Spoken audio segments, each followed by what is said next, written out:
Listo. Ahora sí. Bueno, voy a presentarme. Bueno, muchísimas gracias. Buenas tardes a todos. Gracias por acompañarnos en esta transmisión de la primera sesión de las conferencias Escrituras del Desastre y Memoria Ambiental que imparte Enid Carrillo. Muchas gracias por compartirnos esta investigación que hiciste. Y pues bueno, antes de cederte la palabra, voy a hacer una lectura breve de tu semblanza para que quienes no te conozcan, pues sepan pues tu labor profesional. Enid Carrillo Muedano, Pachuca, 1988. Es doctor en Ciencias Sociales por la Universidad Autónoma del Estado de Hidalgo, es directora editorial de Casa Futura y Big Bang Ediciones, autora de La Noche Nunca Termina, obra ganadora del Premio Estatal de Cuento Ricardo Garibay en 2018. Es una de las ganadoras del segundo concurso nacional de cuento del proyecto Escritoras Mexicanas. Ha publicado cuento en diversas antologías, además de colaborar en las revistas Anfibias Literarias, Semillas de Sauce, Vislumbre, entre otras. Es becaria del FONCA de la generación 2021-2022 en la categoría de cuento. Pues nuevamente muchas gracias por compartirnos lo que estás a punto de presentar y pues te cedo los micrófonos.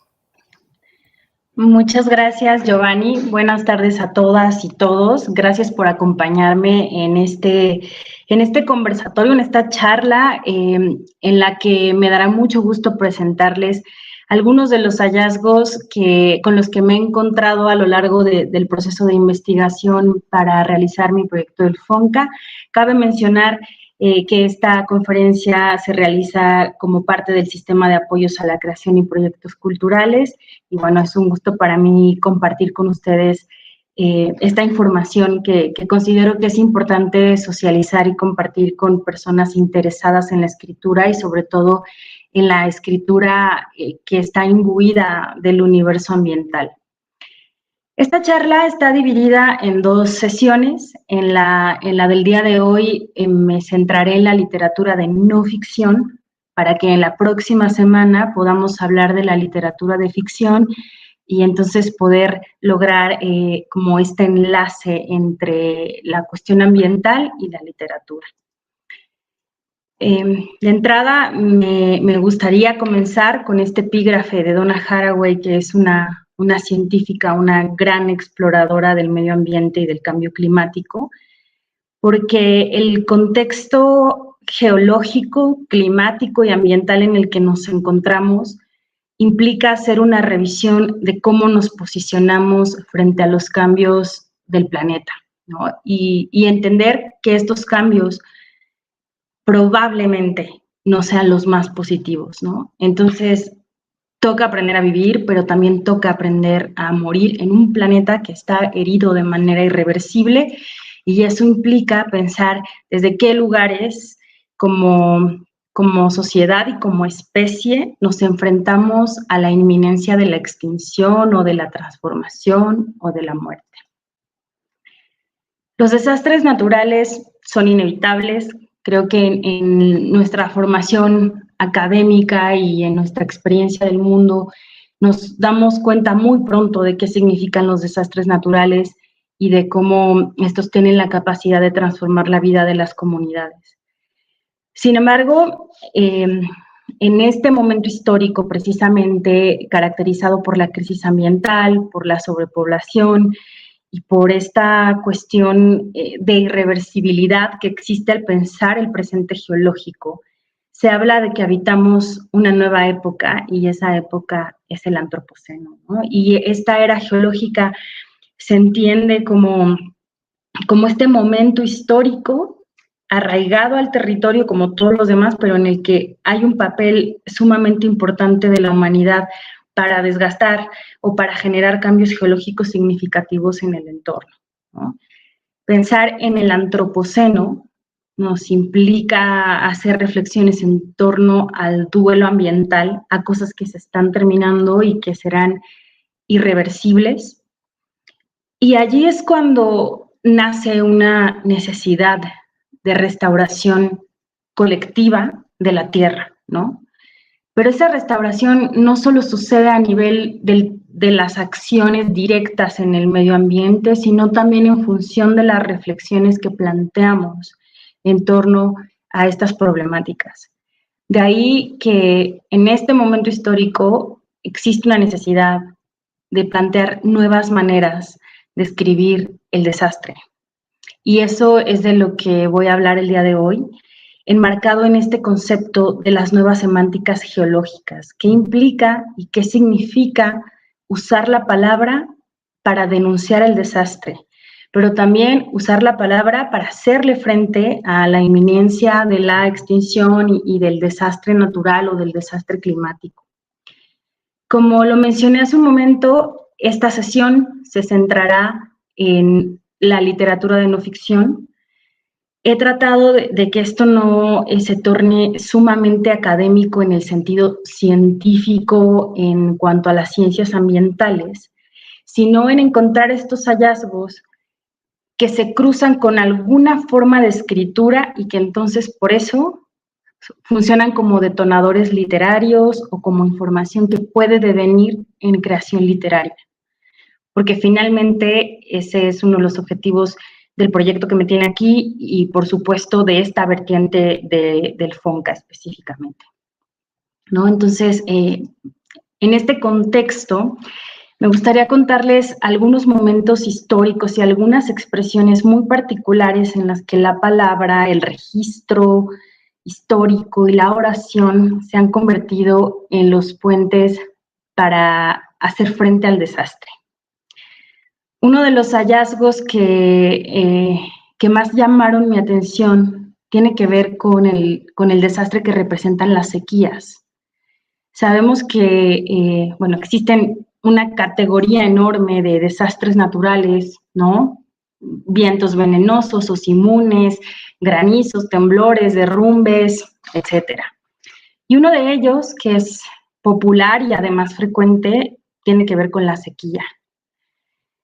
Es interesante porque en esta búsqueda encontré que la Universidad de Zaragoza, a través de un grupo internacional de climatólogos, ha recopilado más de 3.500 fechas de celebración de rogativas por falta de agua, que eran procesiones que se hacían en algunos pueblos de algunos países para pedirle a Dios y a los santos por agua, ¿no? O para que lloviera.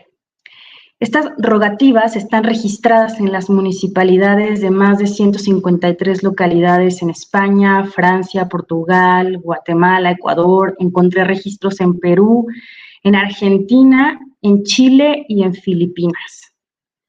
Las rogativas, el registro más viejo de una rogativa se tiene de 1333.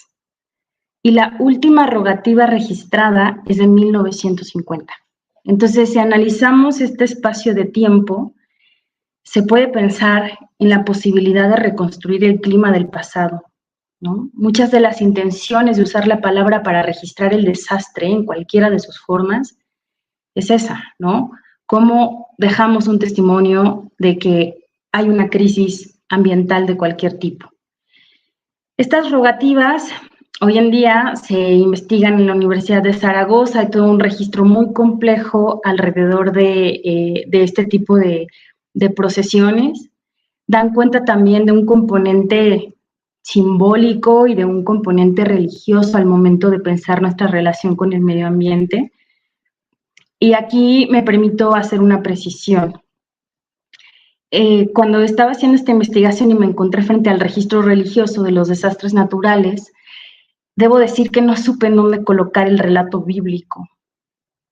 Por un posicionamiento personal y profesional, diría que lo colocaría en la literatura de ficción, porque no hay un rigor histórico para hacer un acercamiento científico a lo propuesto en el relato bíblico, pero al mismo tiempo, pues está esta posibilidad de que algo de todo este gran relato que conocemos, de este gran relato originario, pudiera estar influenciado por elementos realistas, ¿no? Entonces, es un debate que les planteo aquí. Si alguien tiene alguna información al respecto de este rigor o de algunas investigaciones relacionadas al respecto del relato bíblico y los desastres naturales, pues será algo muy, muy interesante de poder debatir. En este sentido, en el que la religión utiliza la palabra a través de la oración para hacer frente al desastre, hay un caso muy reciente, porque a veces creemos que este conflicto entre lo religioso y lo científico está resuelto, pero este caso en particular me llama mucho la atención, y es que en enero de 2018, Israel experimentaba una de las sequías más feroces en su historia como nación, y el presidente tuvo a bien a convocar a todos los hombres de Israel para asistir al Muro de los Lamentos y pedirle a Dios por la lluvia, ¿no? Lo curioso es que llovió, ¿no? Días después de que estos hombres hicieron este rezo en un ritual completamente distinto al ejemplo anterior, llovió, ¿no? Entonces, este componente simbólico es algo, y religioso, es algo que va a estar presente a lo largo de la reconstrucción y de la construcción de la memoria ambiental y de cómo hacemos frente a la posibilidad del desastre. Y en ese sentido también me gustaría hacer una aclaración, porque existe mucha literatura que habla de la naturaleza, pero hoy me centré en aquella que habla de la naturaleza en un contexto de desastre. Bueno, dejo acá este ejemplo para poder ir a uno mucho más visible en términos de cómo se usa el lenguaje para anunciar la tragedia. Estas piedras se llaman piedras del hambre o Hungerstein, y son piedras que estaban grabadas con notas que servían de marcadores del nivel de las aguas y que fue muy común en la Europa central para anunciar, para anunciar cuando las aguas habían bajado lo suficiente. Muchos traductores de los diferentes mensajes que se encuentran en estas piedras han concluido que el mensaje más popular es: si me ves, llora, ¿no? Cuando ha bajado lo suficiente el nivel del agua en estos lugares, el mensaje que se ve en las piedras del hambre es: si me ves, llora, ¿no? Entonces, creo que aquí comienza a hacerse mucho más claro y mucho más visible que finalmente la palabra, y sobre todo la palabra escrita, lo que hace es esto, ¿no? Posicionarnos como en una suerte de advertencia a las generaciones venideras de la tragedia que estamos enfrentando. Y este caso se repite de otras maneras, y voy a plantear ahora un ejemplo para el caso mexicano. Aquí está otra imagen de las piedras del hambre, pero en el caso mexicano, hace creo que fue en 2018, se colocó esta que es la llamada placa de la vergüenza en el Iztaccíhuatl por la muerte de un glaciar. Y la placa dice a la letra: aquí existió el glaciar Ayoloco y retrocedió hasta desaparecer en 2018. En las próximas décadas, los glaciares mexicanos desaparecerán irremediablemente. Esta placa es para dejar constancia que sabíamos lo que estaba sucediendo y lo que era necesario hacer. Solo ustedes sabrán si lo hicimos, ¿no? Cuando uno se enfrenta a este tipo de mensajes como que cruzan el tiempo y que además son mensajes que usan el lenguaje escrito para advertirnos o comunicarnos del desastre, uno empieza a tejer estos vínculos que hay entre la relación del medio ambiente, la presencia constante del desastre, la manera en la que está unido el pasado con el futuro, y cómo solamente el lenguaje nos ha permitido hacer estos viajes temporales y espaciales para comprender la naturaleza y el devenir del desastre, ¿no? Y creo que eso es algo que puede determinar en gran medida la nueva producción literaria de no ficción y de ficción en torno al cambio climático y a los desastres naturales específicamente. Aquí me permití meter una recomendación porque no hay propiamente una escritura recopilada en torno al trabajo que esta pareja francesa muy famosa hace acerca de los volcanes y de la actividad volcánica en el mundo. Esta es una historia de una pareja de vulcanólogos que va por el mundo tratando de recopilar horas de video sobre la actividad volcánica, ¿no? Hasta que un día en un volcán en Japón son alcanzados por lava y mueren, ¿no? En este ejercicio, pues yo diría que casi, es que no es casi, un ejercicio etnográfico del desastre y antropológico y por supuesto visual. No es propiamente una escritura porque lo que recopilan son horas y horas de video, pero bueno, si nos ponemos un poco más abiertos a la noción de qué es el texto, qué cosas pueden leerse, esto resulta en un documento bastante ilustrativo de la actividad volcánica y de cómo finalmente el desastre está presente y alcanza irónicamente a estos investigadores, ¿no? Entonces, me permito colocar esto como una recomendación, no propiamente como una escritura. El trabajo que hicieron estos vulcanólogos realmente es muy enriquecedor y captura en esencia cómo funciona la actividad volcánica alrededor del mundo.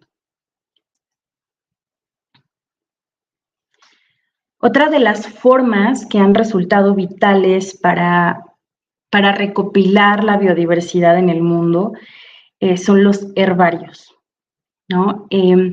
Sin embargo, en estos casos que yo presento, me voy a contener de hablar de otros tipos de herbarios que lo que hacen es clasificar y plantear como esta cuestión de la diversidad de las plantas y de las especies de plantas, porque quiero hablar de uno específicamente orientado en el desastre, ¿no? Que es justo lo que a mí me interesa plantear en esta charla. Este es un herbario que se llama el herbario de Chernobyl, que resulta en un trabajo multidisciplinario hecho por una fotógrafa y un sobreviviente de la catástrofe de Chernobyl, que hacen este herbario de la devastación, donde hablan de cuál fue el impacto del accidente nuclear en Chernobyl en las plantas y semillas de la región de la zona de exclusión. Este libro está formado por 35 fotogramas que están hechos por Anais Tonder, que están acompañados de textos que crea Michael Marder a partir de recuerdos, memorias o reflexiones que hace en torno a estas imágenes y en torno a los recuerdos que a él le evoca pensar en esta zona antes del desastre y después del desastre a través de sus plantas y semillas. Estos son los fotogramas que se encuentran en el libro. Acá hay un par más para que los puedan revisar. Y tiene que ver con esto, ¿no? Con hacer una recopilación multidisciplinaria del desastre y de cómo el lenguaje, ya sea visual o escrito, nos ayuda a hacer frente a esta devastación.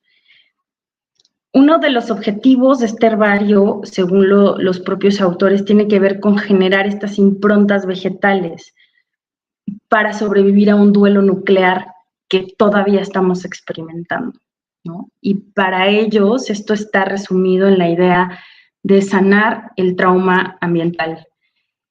Y resulta interesante porque es un trabajo que justamente habla como de esta suerte de naturaleza muerta, que está allí, pero que ya no puede dar nada más, ¿no? Y que deviene de un desastre natural que es muy peculiar, porque no, contrario a un terremoto o a un tsunami o a una sequía, para que este desastre fuera posible era necesaria la acción humana. Entonces, cuando se piensa en el papel de la humanidad en la generación de su propio acabose y de sus propios desastres, es cuando el conflicto ambiental nos regresa al debate moral que ya planteaban o que ya planteaba la noción del antropoceno y que también se seguirá presentando en otro tipo de trabajos, ¿no? Entonces, este es un herbario de la devastación, se llama The Chernobyl Herbarium o el herbario de Chernobyl. Son 35 fotogramas que están acompañados de memorias o recuerdos que repasan el impacto del trauma ambiental o el impacto de la tragedia de Chernobyl en las plantas y semillas de la zona de exclusión, ¿no? Este material, este herbario está disponible gratuitamente en PDF en internet por si lo quieren consultar. Vienen los fotogramas, viene el texto de Murder y resulta muy interesante justamente ver cómo se teje esta narrativa alrededor del desastre y específicamente el desastre provocado. Este siguiente texto se llama Especies del Cthulhuceno, que es un libro bastante interesante que versa en torno a esta fenomenología de la devastación y que intenta comprender a profundidad el cambio que puede generar el desastre en la modificación de las especies y en cómo las especies pueden tornarse monstruosas en función de estos cambios naturales o de estos desastres naturales que constantemente nos están modificando, nos están transformando. Desde el punto de vista de este proyecto, la idea de la devastación es esa, ¿no? Y es también experimentar como esta suerte de duelo de lo que es y que ya no va a volver a ser, ¿no? Pensar en nuestra forma humana actual implica pensar en lo que dejamos de ser, implica pensar en cuáles son las mutaciones posibles para nuestra forma futura, ¿no? De qué manera narramos el cuerpo presente, de qué manera narramos el cuerpo del pasado, si es que podemos aproximarnos a él, más allá de la ciencia, y de qué manera entonces dejaremos testimonio de cómo es habitar estos cuerpos que son resultados de un proceso evolutivo muy complejo, ¿no? Entonces, esta literatura me lleva a pensar en el desastre como algo que a veces no notamos en ciertos aspectos mucho menos espectaculares o masivos de lo que suelen representar simbólicamente los desastres a nivel social. Este interés mío por revisar cuáles son las narrativas que estamos generando desde la no ficción para hablar, prevenir, denunciar o registrar los desastres, me ha hecho encontrarme con mucho material, que es justo el que hoy les estoy compartiendo, que es diverso, que es de diversas geografías, que tiene formatos muy diferentes, en algunos casos es muy experimental, en otros resulta muy innovador, pero para el caso que presento en este momento, me resulta sumamente enriquecedor pensar en cómo el poder de la palabra pues tiene esta capacidad transformadora en las comunidades, ¿no? Sobre todo en espacios en donde leer y escribir resultan en una especie de privilegio y también de resistencia. Creo que se vuelve aún más disidente y visible el papel que tiene la educación y el lenguaje para hacer frente a los desastres ambientales. En esta búsqueda me encontré con el caso de una mujer que denuncia la tala de árboles. Si bien en ningún libro de desastres naturales vamos a encontrar a la tala de árboles como un desastre natural, si lo pensamos en términos de qué implica o de cuáles son las consecuencias de talar un bosque, y además de hacerlo de manera ilegal, sin considerar el valor de las especies arbóreas y de su impacto en el ciclo ecológico, pues es un desastre natural, ¿no? La consecuencia de eso es un desastre ecológico que probablemente no suceda o no sea de manera explosiva en la que sucedan sus impactos, pero que tienen una impronta que será irreversible en los ecosistemas en donde sucede. Entonces, pensar hoy en día en los defensores medioambientales y en los recursos que utilicen para hacer frente a esta crisis de la devastación, pues es pensar también en términos de lenguaje y del lenguaje escrito específicamente, o del uso de la palabra para ejercer esta resistencia. El caso que presento ahora se llama Zacacautla, rimas en defensa del bosque. Esta es una de las rimas que hace una mujer llamada Benita Ibarra, que es una defensora del bosque en nuestro país y que frente a la tala ilegal en su comunidad, esta mujer salía a anotar las rimas en cartulinas, en pedazos de hoja, en folders, en lo que pudiera, en cartones, y las pegaba a lo largo de toda su comunidad, las pegaba en la tienda, en las cabinas de teléfono, ¿no? Y para hacer visible que algo estaba ocurriendo en la comunidad, digamos, desde un conflicto que no solo era ambiental, sino que tenía que ver con la lucha de poder por el territorio. Benita crea este tipo de estructuras como todos los de Locotenco. Estamos muy desolados de ver el bosque cubierto de árboles derribados, ¿no? Este tipo de rima se replica una y otra vez. Benita logra hacer esta denuncia social, logra que la comunidad escuche su mensaje, se posiciona frente a las autoridades, es atacada, es perseguida y en algún punto incluso es defendida por las instituciones para darle protección a ella y su familia.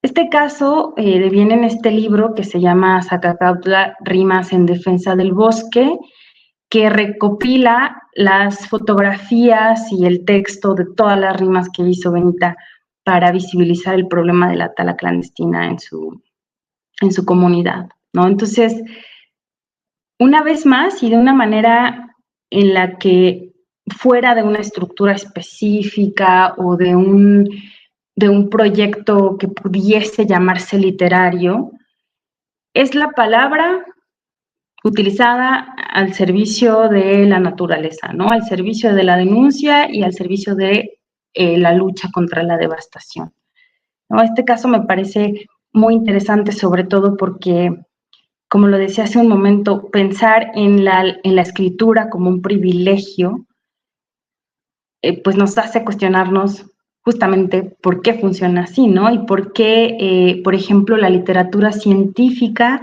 a veces se aparta mucho de estas experiencias de la resistencia comunitaria o de la resistencia ciudadana para hablar del desastre, ¿no? Es interesante cómo, por ejemplo, en Japón, a partir de la experiencia recurrente de tsunamis, se comienza a generar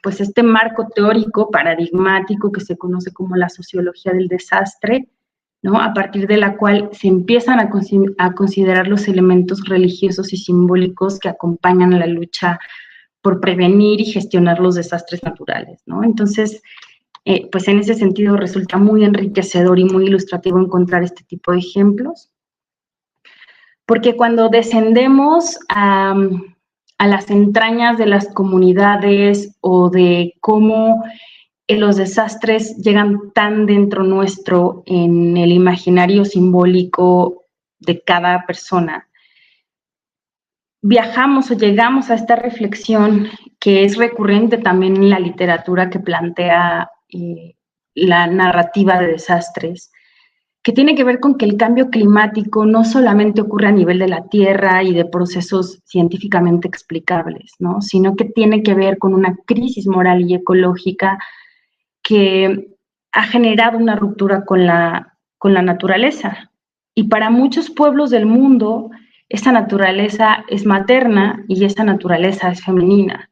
Entonces, esa ruptura con el medio ambiente es una ruptura que sucede en muchas capas, ¿no? Sucede a nivel personal, desde no poder conectar con el espíritu de la naturaleza, pero también sucede a nivel colectivo.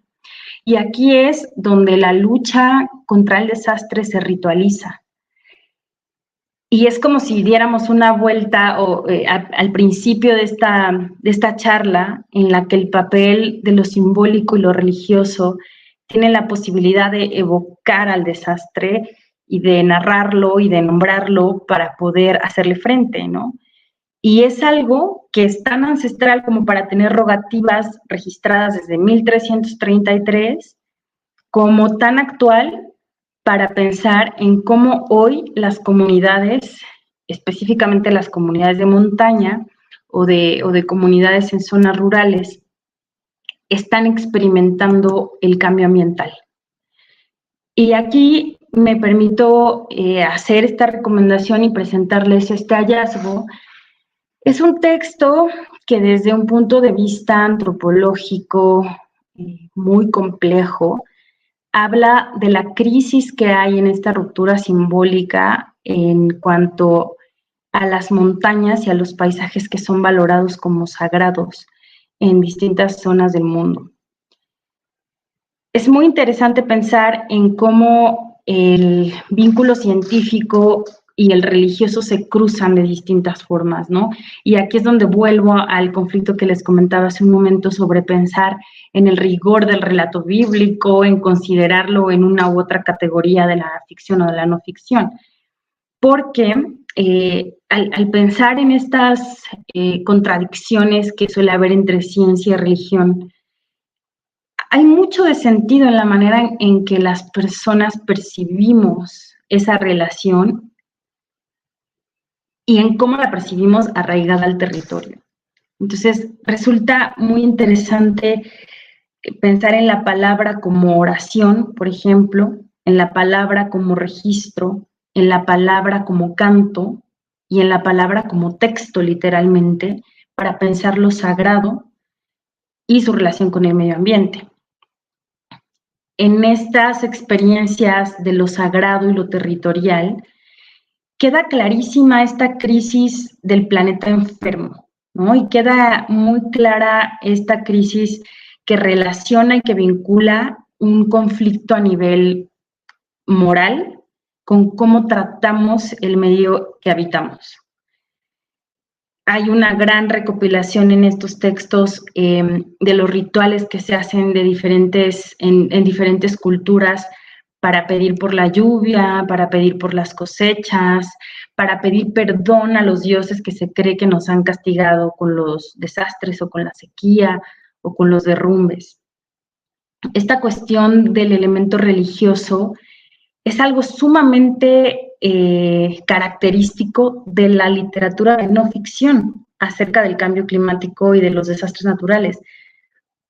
Porque en lo que revisaremos en la charla de la siguiente semana, que compete la literatura de ficción, resulta casi, pues, no inexistente, pero no es tan común la presencia de un elemento religioso que explique el cambio climático. Esta cuestión de lo sagrado, de lo religioso, de lo que es incluso sobrenatural, es propio del relato realista o del relato de no ficción en torno a los desastres naturales. Eso es algo que llama mucho mi atención porque me hace pensar, y en el transcurso del desarrollo de este proyecto me ha hecho reflexionar entonces en de qué lado está la fantasía, ¿no? De qué lado tenemos esta ventana que nos permite mirar a un universo simbólico que explica la devastación. Es muy interesante cómo lo hace la ficción, la libertad y la complejidad con la que crea estos escenarios relacionados con lo religioso y lo simbólico, y en cómo se cruza con la necesidad de la no ficción y del relato realista de los desastres, de recurrir a estos elementos religiosos, simbólicos, incluso en algún punto esotéricos que explican el desastre. Entonces, en este sentido, la búsqueda avanza hacia otras maneras de pensar los desastres en el tiempo, ¿no? O sea, esto que yo les estoy presentando sigue una línea de tiempo, ¿no? Como desde de estos usos del lenguaje como memoria ambiental, como registro del desastre, hasta estos procesos mucho más complejos de crítica, de vínculos interdisciplinarios para pensar el desastre. Creo que ahí se vuelve un tanto enriquecedor el pensar qué es lo que se está haciendo desde diferentes aristas para pensar a través de la palabra la idea del desastre. Y en ese sentido, en el que surge, por ejemplo, el paradigma de las humanidades ambientales, yo me he encontrado con esto, que es la ecocrítica, que tiene que ver con este replanteamiento de lo que sucede a nivel ambiental y su relación con todas las disciplinas. Esto que yo les comparto ahora es parte de la Asociación para el Estudio de la Literatura y el Medio Ambiente, que es un grupo de estudio que trabaja justamente en esta reflexión y en estos cruces de las humanidades ambientales y cómo se conectan para explicar desde diferentes disciplinas la idea del cambio climático específicamente, ¿no? Hay incluso material de estudio, hay recursos para maestros, algunos de ellos tienen que pagarse, pero hay muchos recursos libres que se pueden consultar que ayudan a poner sobre la mesa en espacios específicos, en el aula, en talleres, en exposiciones, esta noción del pensar el clima y sobre todo también en este nuevo paradigma de recrear los climas del pasado, ¿no? Porque es algo, es como un hueco que hay en este pensamiento de la ecocrítica, porque la mirada hoy en día está puesta en el futuro, ¿no? Pero voltear al pasado climático o al pasado de los desastres naturales podría ayudarnos a encontrar una razón para explicar lo que sucede ahora o lo que está por venir. De manera muy general y en lo que compete a esta primera sesión, estas son las escrituras que yo consideré para realizar mi proyecto del FONCA, que tiene que ver con generar textos, específicamente cuentos que están atravesados por la idea de los desastres naturales. Lo comparto no como parte de un trabajo científico, ni que retome un estado del arte en torno a los desastres naturales, porque hay mucha literatura que no está considerada en lo que yo presenté, porque pues por una decisión personal he querido repensar y cuestionar la forma en la que el desastre aparece en la historia de la humanidad, ¿no? Y en este papel de la palabra para resistir al desastre, para repensarlo, para criticarlo, pero sobre todo para hacer como esta fuerza que permita generar una memoria de cómo es que habitamos la experiencia del desastre y de los desastres naturales específicamente. La siguiente sesión me voy a centrar en toda la literatura de ficción, donde ya hay como un cruce mucho más claro entre el mundo literario y la cuestión de los desastres naturales, porque no tiene como estas cuestiones que cruzan con el espacio real como las presenté el día de hoy y que tienen que ver también con manifestaciones culturales diversas de muchas partes del mundo. Sin embargo, hay algunas cosas que considero que deberíamos comenzar a pensar en términos de desastre y en términos de la necesidad de usar el lenguaje para contar esto. Y aparte son cosas de las que encontré poca información al respecto. Y una tiene que ver con pensar en la extinción y en la mutación animal, no en la literatura que use animales como personajes, no en una literatura de registro que tal vez pudieran ser, no sé, fichas técnicas, ¿no? Que hagan esta especie de base de datos acerca de los animales, sino en pensar más allá de la especie, ¿no? El antiespecismo también es algo que forma parte de la crítica desde el antropoceno, y es importante pensar entonces hacia dónde miramos y qué especies merecen ser narradas en esta experiencia del desastre y de la transformación del planeta. En ese sentido, me resulta fundamental hablar de esto, cómo funciona la extinción o la mutación animal, por qué eso puede ser o no un desastre, no encontré mucha literatura que no fuera específicamente científica que hablara de esto, ni en cuestiones de registro, ni en cuestiones como que sucedieran a nivel de algunas comunidades, ¿no? Y finalmente esta cuestión que tiene que ver con las geoescrituras, que es pensar esta triada entre el cuerpo, el territorio y el espacio. Bueno, aquí hay territorio, cuerpo como espacio, ¿no? Ahí hay un error mío.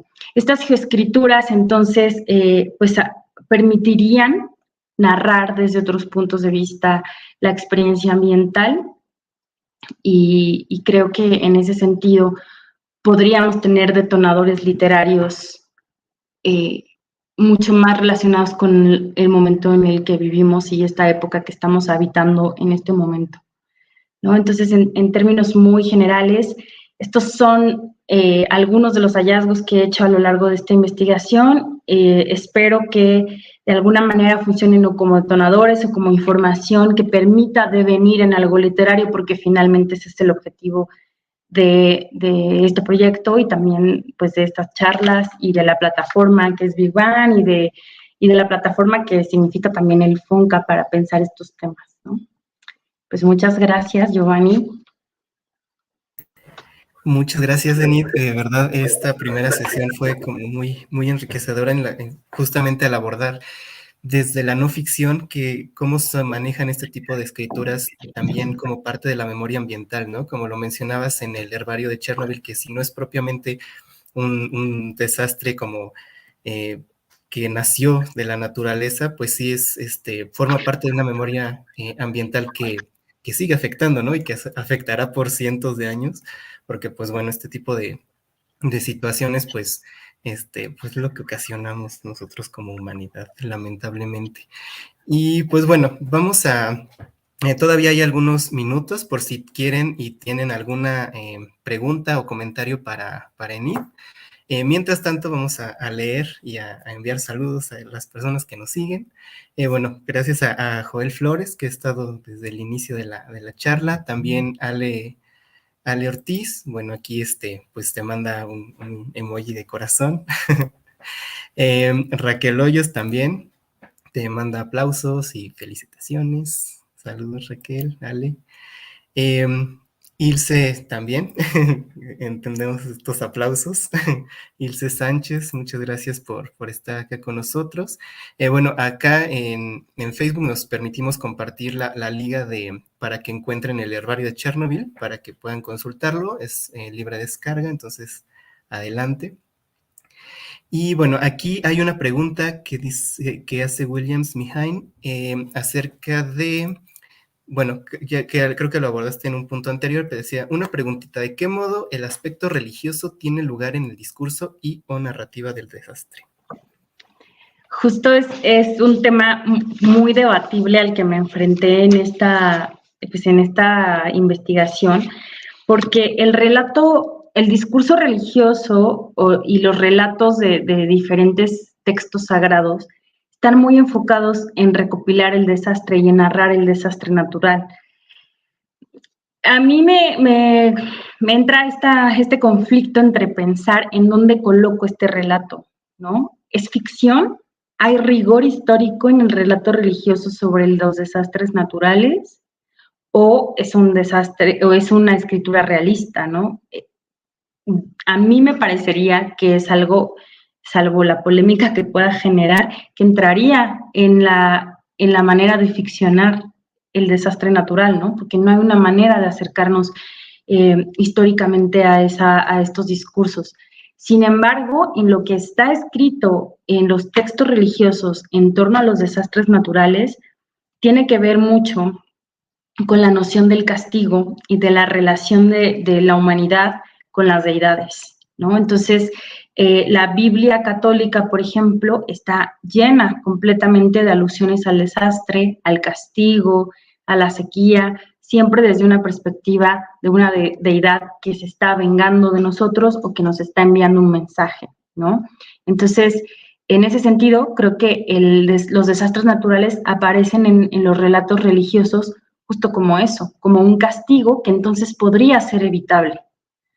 Sin embargo, cuando nos enfrentamos a casos como las rogativas, como lo que pasó en Israel apenas en 2018, y la gente reza y llueve, ya no me lo puedo explicar, ¿no? Ahí sí creo que escapa a esta lógica del relato en sí mismo y de cómo funcionan las fuerzas climáticas. Pero definitivamente en el relato religioso los desastres siempre aparecen desde el castigo y desde estas implicaciones morales de relacionarnos con una deidad o con algo superior. Muchas gracias, Enid. Bueno, aquí otro comentario de Xochitl Lagunes, que dice, es enorme esa habilidad de Enid que Enid tiene para correlacionar el adentro y el afuera, sacudidas internas y simbólicas con las externas y físicas. Hay un gran poder cuando se asume la palabra como el camino para conectar la vida. Ay, muchas gracias, porque muchas de las personas que están comentando, Xochitl, Ale, Raquel, tienen ese poder también, ¿no? Y que además, pues son escritoras que justo están narrando un territorio, aunque a veces no lo veamos así, y ese territorio es el cuerpo y es el cuerpo femenino. Y atentar contra este cuerpo femenino, narrar este cuerpo femenino, también es hacer frente a un desastre, yo creo. Muchas gracias por sus comentarios. Muchas gracias y saludos a Xochitl. Ana Karenina Solís dice, qué increíble que esto sea tu inspiración para escribir. Gracias. Vania Vega también manda aplausos. Saludos, Vania. Gracias, Vania. José Islas, qué gran propuesta, Enid, gracias por compartir. Ay, gracias a todas por ver. Panigal también pues te manda aplausos, saludos. Helen Villegas dice, Elena Ferrante en La hija perdida tiene un espacio largo y maravilloso en el que habla de un sismo. Me impresiona lo bello que se puede escribir sobre un suceso terrible. Qué bonito. No había escuchado de esta referencia, pero creo que es bien interesante pensar en estas narrativas acerca del desastre y sobre todo contadas por mujeres, porque por ejemplo en México hay un montón de textos en torno al sismo, por ejemplo, o a los terremotos, pero están narradas también por hombres y creo que eso es algo muy importante en cómo se entiende la relación con el entorno, pero eso es algo que viene en la segunda parte, que ya es hablar de los textos de ficción. Excelente. Aquí, bueno, Williams agradece la respuesta acerca del contexto religioso en la literatura de no ficción. Y otro comentario y pregunta de Joel Flores, que dice, me encanta que se aborden estos temas en la literatura contemporánea. Felicidades. Me alegra haber visto el anuncio del Fonca en Instagram para llegar a tu charla. Gracias, al Fonca. Tengo una pregunta.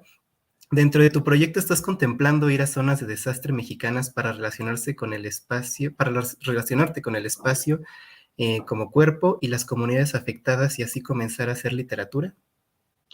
Ay, es una pregunta muy interesante porque por el momento, digamos que mi relación con los espacios ha sido en sitios de no desastre, ¿no? O en sitios en los que el desastre ocurrió hace mucho tiempo.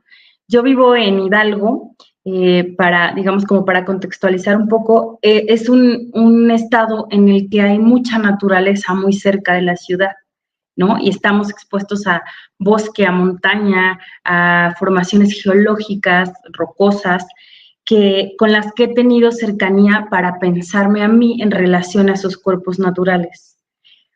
Pero precisamente en espacios de desastre no he tenido como esa oportunidad. Por eso es que este clavado tan, bueno, que intenta ser complejo, que intenta ser profundo a estos espacios, ¿no? Pero si tienes alguna recomendación, Joel, o algún punto que pudiera visitar cercano al espacio en el que yo estoy, te agradecería mucho eso pues para poder completar esta experiencia, ¿no? Porque creo que sí es importante narrar desde un lugar mucho más empático con quienes han experimentado el desastre en cuerpo propio. Muchas gracias a Joel por la respuesta. Helen Villegas dice que en la tradición oral se encuentra mucho que leer sobre el desastre, o bueno, las narrativas del desastre en este caso. Y Natalie Enzántiga dice que es un excelente tema, como todo lo antes dicho es totalmente cierto, es preocupante que no hacemos algo para cambiar. La pandemia le dio un respiro a la Tierra. Sería algo muy interesante de pensar, ¿no? Si fue un respiro o un paréntesis, así en el que todo está realmente adentro a punto de explotar, pero sin duda, creo que también las narrativas que se generaron durante la pandemia han resultado hasta ahora detonadoras de muchísima creación literaria y creo que esto apenas va comenzando. Y bueno, aquí tenemos otro comentario de Arely Hernández. Y ella dice que qué importante es la visibilidad de la mujer en cosas que nos parecen tan básicas o comunes, pero que realmente pueden cambiar completamente la forma de ver las cosas. Excelente investigación. Muchas gracias, Arely. Y pues bueno, creo que bueno, aquí ya llegamos al final de los comentarios. No sé si tengas algún mensaje para terminar, a manera de conclusión, Enid, acerca de esta parte de no ficción, o darnos un adelanto de la siguiente. Pues yo creo que prefiero el adelanto porque la siguiente semana ya me adentro, ahora sí, en la cuestión de ficcionar a partir del asunto de los desastres naturales. Ya ahí hablaré mucho de cuestiones asociadas a los géneros especulativos, de Cli-Fi, por ejemplo, y de proyectos bien interesantes que además resultan en proyectos y propuestas multimedia, ¿no? Entonces, tengo mucha información para la siguiente sesión.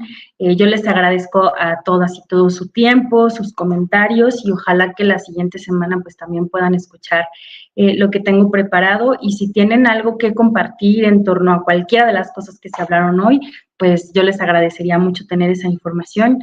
Y pues nada, muchas gracias Giovanni y muchas gracias a la plataforma del Sistema de Apoyo a la Creación de Proyectos Culturales y gracias a todos por ver y por comentar. Perfecto, y pues nos vemos en la siguiente sesión. Bueno, ya para cerrar, últimos dos comentarios de Grady Naranjo, que menciona interesante forma de analizar sucesos, además de considerar que es un tema de desastre. Gracias por compartir. Gracias, Grady. Finalmente, Joel, acerca de la recomendación que mencionabas, dice que las mineras extranjeras, sobre todo canadienses en México, en Pachuca, pues hay varias, dice que son colegas en el tema porque también está trabajando algo parecido a tu proyecto, entonces ya hay colegas de proyecto aquí también. Sí, buenísimo, pues ahí está, creo que a Joel lo tengo en Instagram, entonces pues ahí sí, si quieres compartir algo, con muchísimo gusto, me gustaría también conocer tu proyecto y pues ir haciendo redes en este tipo de proyectos.